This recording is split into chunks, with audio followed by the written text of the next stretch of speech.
बिस्मिल्लाहिर्रहमानिर्रहीम। सर, आज की इस वीडियो में हम कंपनी में स्पेसिफिकली पब्लिक कंपनी और प्राइवेट कंपनी का स्टेटस देखेंगे।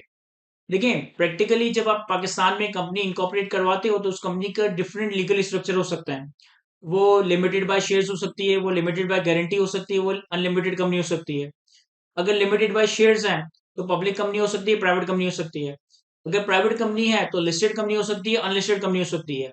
कंपनी की ये कैटेगरीज या कंपनी की ये क्लासिफिकेशन प्रैक्टिकली कंपनी से 2017 के तहत तो एग्जिस्ट करती है, लेकिन टैक्स लॉ को फॉलो करते हुए हम टैक्स लॉ ने जो कंपनी की क्लासिफिकेशन डिस्कस की है उसको फॉलो करेंगे। तो टैक्स लॉ में जो कंपनीज हैं उसे हम दो कैटेगरीज में बाइफरकेट करते हैं, either as a public company और either as a private company. यानी टैक्स लॉ में कंपनी या तो पब्लिक कंपनी होगी या प्राइवेट कंपनी होगी। और क्यों कंपनी को पब्लिक कंपनी और प्राइवेट कंपनी में बाइफरकेट किया जाता है इसका भी एक रीजन है, लेकिन वो आने वाले वक्तों में आपके साथ डिस्कस किया जाएगा। तो मैं पब्लिक कंपनी और प्राइवेट कंपनी की डेफिनेशन देखता हूँ। अब देखिए, कंपनीज एक्ट 2017 में तो पब्लिक कंपनी प्राइवेट कंपनी की डेफिनेशन है। टैक्स लॉ के लिए मैं कंपनीज एक्ट की डेफिनेशन को नहीं देखूंगा, टैक्स लॉ के लिए मैं टैक्स की डेफिनेशन को देखूंगा। तो टैक्स लॉ में पब्लिक कंपनी और प्राइवेट कंपनी को जो डेफिनेशन दी गई है ये हम रीड करते हैं, ये हम कवर करते हैं।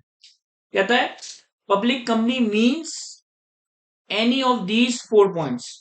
Public company means any of these four points. And private company की डेफिनेशन में लिखता है private company means a company that is not a public company. यानी प्राइवेट कंपनी की डेफिनेशन सिंपल सी है कि वो कंपनी जो पब्लिक कंपनी नहीं है वो प्राइवेट कंपनी है, वो कंपनी जो पब्लिक कंपनी नहीं है वो प्राइवेट कंपनी है। अब पब्लिक कंपनी की डेफिनेशन देखता हूं। कहता है public company means a company in which not less than 50% of the shares are held by federal government और provincial government. A company in which not less than 50% shares are held by federal government और provincial government. यानी कि अगर एक company में at least 50% या उससे ज्यादा शेयर्स अगर फेडरल गवर्नमेंट या प्रोविंशियल गवर्नमेंट के पास है तो ये कंपनी टैक्स लॉ में पब्लिक कंपनी कंसिडर की जाएगी। अगर एक कंपनी के 50% या उससे ज्यादा शेयर्स फेडरल गवर्नमेंट या प्रोविंशियल गवर्नमेंट के पास है तो टैक्स लॉ में ये कंपनी पब्लिक कंपनी कंसिडर की जाएगी। ऐसा बिल्कुल पॉसिबल है कि प्रैक्टिकली आप एक प्राइवेट कंपनी बनाओ, प्रैक्टिकली आप एक प्राइवेट कंपनी बनाओ और 60% शेयर्स फेडरल गवर्नमेंट ले लें और 60% शेयर्स फेडरल गवर्नमेंट ने एक्वायर कर लिया। तो अब ये कंपनी कंपनीज एक्ट की नजर में प्राइवेट कंपनी है, लेकिन चूंकि इसके 50% या उससे ज्यादा शेयर्स फेडरल गवर्नमेंट के पास है तो टैक्स लॉ में ये कंपनी पब्लिक कंपनी कंसिडर की जाएगी। तो पहला criteria, a company in which not less than 50% shares are held by either federal government और प्रोविंशियल गवर्नमेंट।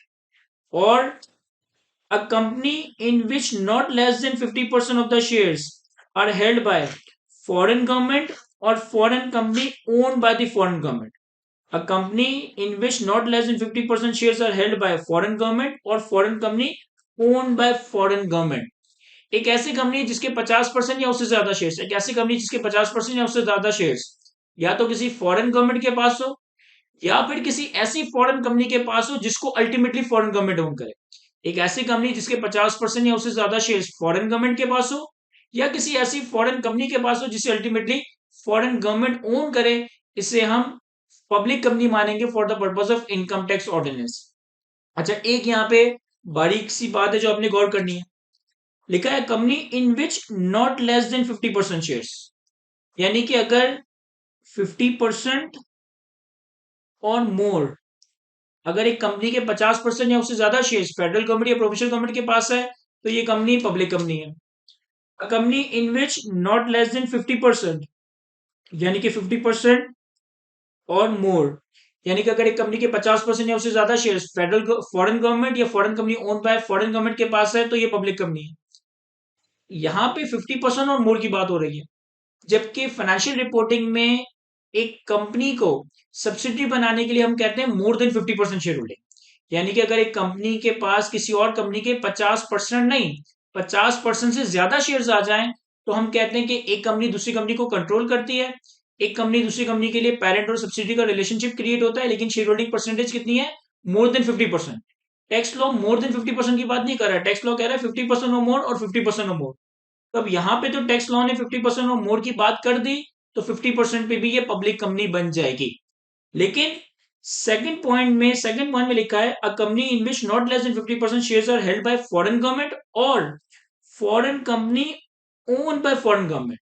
तो अब यहाँ पे सवाल ये क्रिएट होता है कि फॉरेन गवर्नमेंट की फॉरेन कंपनी में, फॉरेन गवर्नमेंट की फॉरेन कंपनी में कितनी शेयर होल्डिंग हो कि हम foreign company own by foreign government कहेंगे। सर, ओन का जो ये लफ्ज है ना, ओन का जो ये लफ्ज है, ये आपके टैक्स लॉ में डिफाइन नहीं हुआ हुआ। ओन का लफ्ज आपके टैक्स लॉ में डिफाइन नहीं हुआ हुआ।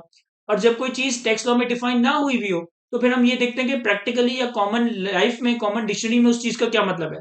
अब जब मैं प्रैक्टिकली या कॉमन लाइफ में देखता हूं, तो प्रैक्टिकली कॉमन लाइफ में ओनरशिप का मतलब है मोर देन 50%। फाइनेंशियल रिपोर्टिंग में हमारा पेरेंट और सब्सिडी का रिलेशनशिप या पेरेंट और सब्सिडी के दरमियान शेयर होल्डिंग कितनी होती है? मोर देन 50%, 50% नहीं। तो यहाँ पे लिखा है foreign company own by federal foreign government. तो अब ओन का मतलब है कॉमन डिक्शनरी टर्म में मोर देन 50%।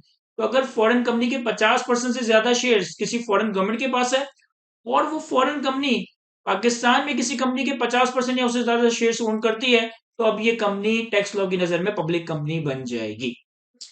इसके बाद point number 3, a company whose shares were traded on registered stock exchange in Pakistan at any time in the year and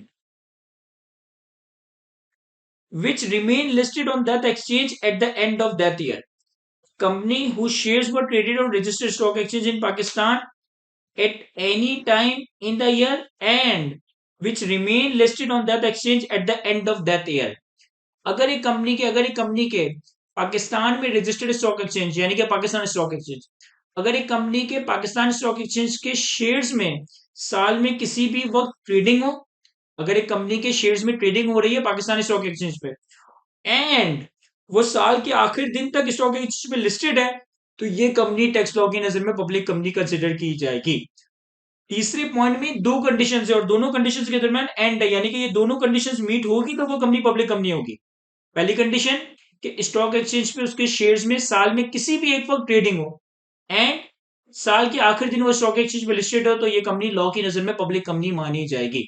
भाई for example कि एक कंपनी है जो कि लिस्टेड कंपनी है, और वो 365 में से 364 दिन स्टॉक एक्सचेंज पे लिस्टेड है, और आखिर दिन डीलिस्ट हो जाती है, तो अगर वो आखिरी दिन डीलिस्ट हो जाती है तो टैक्स लॉ की नजर में ये पब्लिक कंपनी नहीं कंसिडर की जाएगी।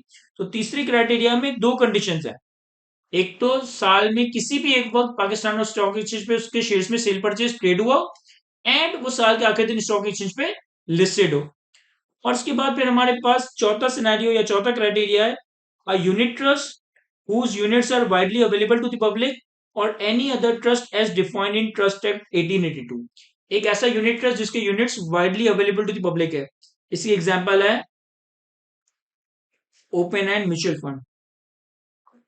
Open end mutual fund, basically open end mutual fund के जो यूनिट्स है, ये बेसिकली एक यूनिट ट्रस्ट है जिसके units widely available to the public होते हैं। तो ओपन एंड म्यूचुअल फंड या यूनिट ट्रस्ट भी जिसके units widely available to the public है, ये भी पब्लिक कंपनी कंसिडर किया जाएगा। देखिए, हमारे पास जो कंपनी की डेफिनेशन हमने कवर की थी ना, कंपनी की डेफिनेशन में टर्म इस्तेमाल हुई थी ट्रस्ट की, यानी कि ट्रस्ट हमारे टैक्स लॉ में कंपनी है, और अगर वो ट्रस्ट यूनिट ट्रस्ट है जिसके units widely available to the public है, तो अब ये कंपनी पब्लिक कंपनी बन जाएगी। तो सर सवाल क्रिएट होता है कि सर ट्रस्ट और यूनिट ट्रस्ट का क्या मतलब है, तो इसकी डेफिनेशन भी आपके टैक्स लॉ में गिवन है। ये definition for the sake of completeness में रीड कर रहा हूँ, एग्जाम परस्पेक्टिव से इतनी इंपॉर्टेंट नहीं है। मैं ट्रस्ट की डेफिनेशन देखता हूँ। कहता है trust means an obligation annexed to the ownership of the property and arising out of confidence reposed in and accepted by the owner or declared and accepted by the owner for the benefit of another or another and the owner and includes a unit trust। अब बाजायर तो ये definition बड़ी मुश्किल से लग रही है, लेकिन इतनी कोई मुश्किल बात है नहीं यहाँ पे। लेकिन ट्रस्ट में होता क्या है? फॉर एग्जाम्पल कि एक इंडिविजुअल है मुर्तुजा काइद। फॉर एग्जाम्पल कि एक इंडिविजुअल है मुर्तुजा काइद। अब मुर्तुजा काइद के पास लेट से कि 10 करोड़ रुपए है। मुर्तुजा काइद के पास लेट से कि 10 करोड़ रुपए है, और अब मुर्तुजा काइद जो है ना अपने बुढ़ापे पे तक पहुंच गया है, और उसे फिक्र है कि यार मेरे मरने के बाद उसके जो बच्चे हैं वो इतने काबिल नहीं है कि इन पैसों को प्रॉपरली मैनेज कर सके, वो कहीं इन पैसों को डुबो ना दे। मेरे पास 10 करोड़ रुपए की 100 मिलियन की वेल्थ है, लेकिन मुझे डर ये है कि यार ऐसा ना हो कि मेरे मरने के बाद जो मेरे बच्चे हैं ना, चूंकि वो इतने काबिल नहीं है, तो वो इन वेल्थ को जाया कर देंगे, इन पैसों को लुटा देंगे, बर्बाद कर देंगे, और मुझे इनके ऊपर ट्रस्ट नहीं है। तो मैंने क्या करा कि मैं एक ट्रस्ट बना लेता हूं। मैं एक ट्रस्ट बना लेता हूं और इस ट्रस्ट के कुछ ट्रस्टी से अपॉइंट करता हूं। उस ट्रस्ट के कुछ ना कुछ ट्रस्टी अपॉइंट करता हूँ। अब मैं क्या करूंगा कि अपने 100 मिलियन इस ट्रस्ट में इन्वेस्ट कर दूंगा, अपने 100 मिलियन इस ट्रस्ट में इन्वेस्ट या डिपॉजिट कर दूंगा, और इन ट्रस्टी को ये जिम्मेदारी दे दूंगा कि भाई मेरे मरने के बाद आपने मेरे इन 100 मिलियंस को मैनेज करना है, और इससे जो भी इनकम आए वो मेरे बच्चों के अंदर डिस्ट्रीब्यूट करनी है। तो ये सिंपल सा रिलेशनशिप कहलाया जाता है ट्रस्ट का, कि जिसमें एक ओनर होता है, कुछ ट्रस्टीज होते हैं और कुछ बेनिफिशरीज होते हैं। यानी कि इस एग्जाम्पल में Murtaza Qaid is the owner of trust क्योंकि इसके 100 मिलियन इन्वेस्ट हो रहे हैं, कोई ना कोई ट्रस्टीज हैं जो कि इन पैसों को मैनेज कर रहे हैं, और मुर्तजा कायद के जो बच्चे हैं वो इस ट्रस्ट के बेनिफिशरीज हैं, इससे जो भी इनकम आएगी वो इन ट्रस्टी के बेनिफिशरीज को डिस्ट्रीब्यूट की जाएगी। तो यही बात यहां लिखी है, trust means an obligation attached, annexed का मतलब है attached to the ownership of property, कि एक ओनरशिप ऑफ प्रॉपर्टी से कोई जिम्मेदारी अटैच्ड है। मैंने 100 मिलियन की वेल्थ की जिम्मेदारी इन लोगों को दी, मैंने 100 मिलियन की वेल्थ की जिम्मेदारी इन लोगों को दी।